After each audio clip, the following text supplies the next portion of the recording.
Hello everyone, this is Sunil Jangde, your physics educator. Welcome to the channel. तो कैसे आप सब? आई होप सभी अच्छे होंगे, अच्छे से पढ़ रहे होंगे।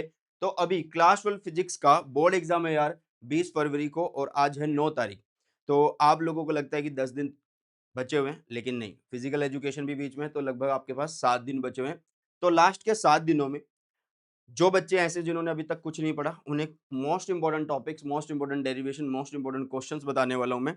और साथ में आपको 7 दिन में किस तरीके से पढ़ना चाहिए, उसके ऊपर भी हम बात करने वाले हैं बेटा जी। ओके, तो आगे बढ़ने से पहले सबसे पहले मैं आप लोगों को बोलूंगा कि ये जो टेलीग्राम चैनल है सुनील जांगड़ा सर के नाम से, इसको ज्वाइन कर लेना, क्योंकि इस टेलीग्राम चैनल में आप लोगों की जो डिमांड होती है, ठीक है, वो सारी पूरी हो जाती है। मतलब हर तरीके के नोट्स, चाहे वो डिटेल नोट्स हो, शॉर्ट नोट्स हो, ठीक है, और एमसीक्यू हो बेटा जी, या फिर फॉर्मूला चीट शीट हो, ठीक है, या फिर डेरिवेशन की पीडीएफ हो, सब कुछ आप लोगों को यहाँ पे मिलता है। और इसके अलावा जो भी मैं लाइव क्लास लेता हूँ यूट्यूब के ऊपर, उन सब के नोटिफिकेशन भी आपको यहाँ पे मिलते हैं। सुनील जांगड़ा सर के नाम से जो टेलीग्राम चैनल है, लिंक डिस्क्रिप्शन बॉक्स में दिया, फटाफट से ज्वाइन कर लो, ठीक है। तो सबसे पहले आप लोगों को टॉपिक बताने से पहले मैं आपको बता दूं कि आपको स्टार्ट कैसे करना है, ठीक है। तो आपको क्या करना है, लास्ट दिनों में मेरे चैनल पे आना है, सुनील जांगड़ा फिजिक्स पे, और क्लास 12 फिजिक्स के लिए 30 मिनट चैप्टर वाइज मैंने वीडियोस बना रखी है, इस प्लेलिस्ट पे आ जाना है, ठीक है। 30-30 मिनट में हर चैप्टर को रिवाइज करवाया हुआ है बेटा जी। 30-30 मिनट में हर चैप्टर को रिवाइज करवाया हुआ है। यहाँ से आप लोगों के जो टॉपिक्स हैं वो सारे के सारे कंफर्म हो जाएंगे। मतलब जो डाटा है वो सारे का सारा एक बार से आप रिवाइज कर लोगे, ठीक है। इसमें ऊपर की तरफ आपको सबसे एक बड़ी वीडियो दिख रही है 7 घंटे वाली, या तो आप इसको देख लो, या फिर बेटा जी ये चैप्टर वाइज जो 30-30 मिनट की वीडियो बनाई है वो देख लो। मैंने क्या किया हुआ है, जो मेरे शॉर्ट नोट्स हैं वो बहुत अच्छे से यहाँ पे एक्सप्लेन किए हुए हैं। आपकी जो थ्योरी है, एनसीईआरटी के एक-एक लाइन से निकाले हुए नोट्स बनाए हुए हैं। तो भाई ये बहुत ज़्यादा इंपॉर्टेंट नोट्स से पढ़ाए गए हैं आप लोगों को। तो यहाँ से आपकी बिल्कुल बढ़िया वाली रिवीजन हो जाएगी, सारे कॉन्सेप्ट एकदम से दिमाग में बैठ जाएँगे। ओके, फिर उसके बाद आप लोगों को अगर लगता है कि मुझे और भी क्वेश्चंस वगैरह करने हैं, तो आप लोगों को क्या करना है बेटा जी, क्लास 12 बाय अनअकैडमी चैनल, इसपे मैं लाइव लेता हूँ डेली, जैसे कि आज भी मैंने लाइव पढ़ाया है ना? और मैं आप लोगों को पढ़ा दूँ कह रहा हूँ, मैं आप लोगों को बता दूँ कि देखो, अभी शाम में हमारा 6 बजे सेशन है, और सुबह हमारा सेशन हो चुका है, जिसमें 3 घंटे मैंने डेरिवेशन भी कराई है। तो इसके नोट्स भी आपको उसी टेलीग्राम चैनल पे मिल रहे हैं, ठीक है? तो यहाँ पे बस प्लेलिस्ट पे आ जाओ बेटा, इस चैनल पे, और डिटेल में अगर पढ़ना है, तो ये देखो, ये कोई भी एक प्लेलिस्ट ओपन कर लो भाई, ठीक है? कोई भी एक प्लेलिस्ट आप ओपन कर लोगे, और इसमें देखो, यहाँ पे सारी की सारी ये प्लेलिस्ट आप लोगों को मिल जाएगी आपके बोर्ड एग्जाम में हेल्प करने के लिए, ठीक है? तो सारी चीज़ें यहाँ पे हैं। सारी की सारी चीज़ें आप लोगों को यहाँ पे मिल रही हैं बेटा जी, ओके? तो अब आ जाते हैं किसके ऊपर? अब आ जाते हैं चैप्टर वाइज़ इम्पोर्टेंट टॉपिक्स के ऊपर, ठीक है? देखो यार, ये रहे chapter wise important topic, example और सोल्व्ड सोल्व्ड एग्जाम्पल और एक्सरसाइज क्वेश्चन और डेरिवेशंस, ठीक है? मैं एक बार बस टॉपिक्स पे ब फोकस करता हूँ, बाकी चीज़ें आप लोग एक बार से देख लीजिएगा, पीडीएफ में टेलीग्राम चैनल पे भेज दूँगा, ठीक है? 2026 के लिए बहुत ज़्यादा इम्पोर्टेंट है। सीबीएसई भाई क्या करता है, पेपर देखो मुश्किल आता ही आता है ना, फिजिक्स का पेपर मुश्किल आएगा ही आएगा। बट ये ऐसे टॉपिक्स हैं, इनमें से बार-बार आता है पेपर में।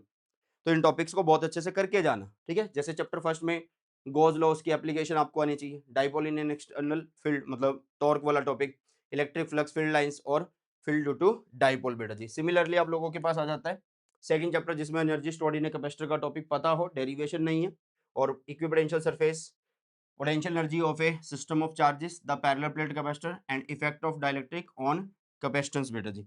थर्ड चैप्टर की बात करें तो ड्रिफ्ट वेलोसिटी के ऊपर कॉन्सेप्चुअल क्वेश्चन बनते हैं, किरचॉफ्स लॉ के ऊपर न्यूमेरिकल वाले क्वेश्चन बनते हैं, टेम्परेचर डिपेंडेंस के ऊपर न्यूमेरिकल वाले भी और कॉन्सेप्चुअल क्वेश्चन दोनों बन जाते हैं बेटा जी।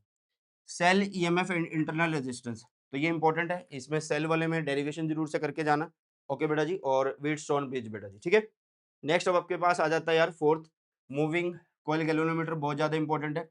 इसकी कंस्ट्रक्शन, इसका प्रिंसिपल, इसकी कन्वर्जन, सारी की सारी इंपॉर्टेंट है, ठीक है। बायट सेवर्ट्स लॉ में इसकी एक एप्लीकेशन बहुत ज्यादा इंपॉर्टेंट है, ये एम्पियर सर्किटल लॉ, और इसकी एक ही एप्लीकेशन हमें करनी है, वो आपको आनी चाहिए।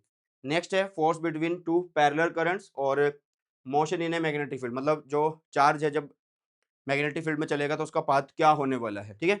और लास्ट है torque on A current loop बेटा जी। तो ये ऐसे टॉपिक जो पिछले 10 साल में सीबीएसई ने बहुत बार पूछे हैं।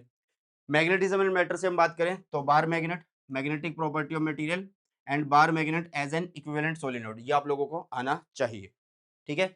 नेक्स्ट आता है इलेक्ट्रोमैग्नेटिक इंडक्शन, इसमें दो टॉपिक, मतलब टॉपिक तो एक है, उसके दो पार्ट है, जैसे सेल्फ इंडक्टेंस, म्यूचुअल इंडक्टेंस, तो एक जरूर से आप लोगों को दिखेगा एग्जाम में।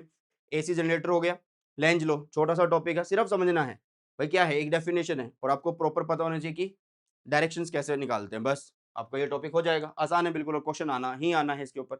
और फिर है मोशनल ईएमएफ बेटा जी, ठीक है। अच्छा, बहुत सारे बच्चे पूछ सकते हैं कि ये क्वेश्चन कौन से हैं, ये न्यू एनसीईआरटी के अकॉर्डिंग बेटा जी, ठीक है। ये कौन से हैं, न्यू एनसीईआरटी के अकॉर्डिंग ये रहने वाले हैं, ठीक है। चलिए, alternating current, series LCR circuit, इसी के साथ रेजोनेंस और power in an AC circuit, ये आपको आना चाहिए। और ट्रांसफार्मर के कभी कभी लॉस पूछ लिए जाते हैं कि क्या क्या लॉस होते हैं ट्रांसफार्मर में।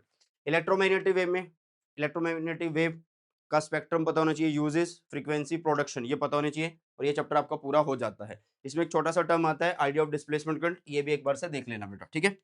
लास्ट के 7 दिनों में इन टॉपिक्स को तो पी जाओ, ठीक है। चलो जी, रिफ्रैक्शन एट स्फेरिकल सर्फेसिस और साथ में आता है by lenses, lens maker formula आता है जिसमें लेंस में, इसके अंदर लेंस मेकर फॉर्मूला कर लें। ऑप्टिकल इंस्ट्रूमेंट एक जरूर दिखेगा एग्जाम में, simple microscope, compound microscope, telescope, कोई एक दिख जाएगा। रिफ्रैक्शन थ्रू प्रिज्म, ये भी इंपॉर्टेंट है बेटा जी, ठीक है। वेव ऑप्टिक्स में इंटरफेरेंस ऑफ लाइट वेव और वाईडीएससी ये पता होना चाहिए, बट वाईडीएससी की आपको डेरिवेशन नहीं करनी है, ठीक है।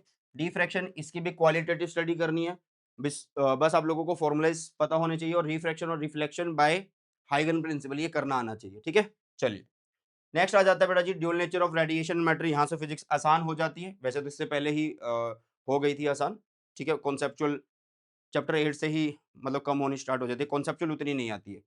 तो आइंस्टाइन फोटो इलेक्ट्रिक इक्वेशन, इस पे ग्राफ आ जाता है। एक्सपेरिमेंटल स्टडी, इस पे भी ग्राफ बनते हैं, ठीक है बेटा जी। और साथ में वेव नेचर ऑफ मैटर, छोटी सी डेफिनेशन है, but lambda is equal to h upon p पे न्यूमेरिकल बन जाता है, ओके। चलिए, फिर आता है बेटा जी Bohr's model of hydrogen atom, तो यहाँ से ये बहुत ज्यादा इंपॉर्टेंट है। फिर line spectra of the hydrogen atom, इसको सिर्फ आपने क्या करना है, सीरीज याद रखनी है, ठीक है। NINF कौन होता है, ओके। साथ में स्कैटरिंग एक्सपेरिमेंट याद हो, और साथ में न्यूक, एक मिनट, ये इसी के साथ है, ठीक है। अल्फा पार्टिकल स्कैटरिंग मॉडल या फिर मॉडल ऑफ रदरफोर्ड, ठीक है, मतलब रदरफोर्ड जी का मॉडल जो था वो मिला, ठीक है बेटा। चलिए, नेक्स्ट हमारे पास आता है न्यूक्लियाई, तो न्यूक्लियाई में फिजन एंड फ्यूजन इंपॉर्टेंट है, इनका डिफरेंस आ जाता है, इनकी रिएक्शन अगर दी जाती है तो वो कंप्लीट करनी आ जाती है। इसके बाद साइज ऑफ द न्यूक्लियस पे न्यूमेरिकल आ जाता है, और न्यूक्लियर फोर्स पे सीधा बस ग्राफ आता है, उसको एक्सप्लेन करना आता है। साथ में बेटा जी बाइंडिंग एनर्जी पर न्यूक्लियॉन्स, इस पे 1 नंबर का क्वेश्चन बन जाता है। अब आ जाता है बेटा जी लास्ट चैप्टर, जो कि 14th हमारा सेमीलेटर 7 नंबर का आता है। तो इसमें मैं तो कहूँगा सारा पढ़ लेना, अगर आपको लगता है, छोटा सा ही तो चैप्टर है, बट फिर भी सेमीलेटर डायोड, डायोड एज रेक्टिफायर और पीएन जंक्शन डायोड कैसे बनता है, ये आप लोगों को जरूर से कर लेना है, ठीक है। कैसे पढ़ना है वो बता दिया, रिसोर्सेज कैसे यूज करने हैं, कहाँ से यूज करने हैं वो बता दिया यार। मेरे चैनल पे भी बहुत कुछ है, बट जहाँ पे मैं लाइव पढ़ा रहा हूँ, डेली पढ़ा रहा हूँ, डेली एक्टिव है, तो वहां से भी आप लोग मेरे साथ पढ़ सकते हैं बेटा जी, ठीक है। तो दोनों चैनल का लिंक आपको, दोनों चैनल का लिंक, प्लेलिस्ट का लिंक आपको डिस्क्रिप्शन बॉक्स में मिल जाएगा। और आप लोगों को क्या चाहिए मेरी तरफ से हेल्प, फटाफट से कमेंट सेक्शन में बता के जाइएगा। मिलते हैं नई वीडियो में, बाय, टेक केयर, जय हिंद, वंदे मातरम।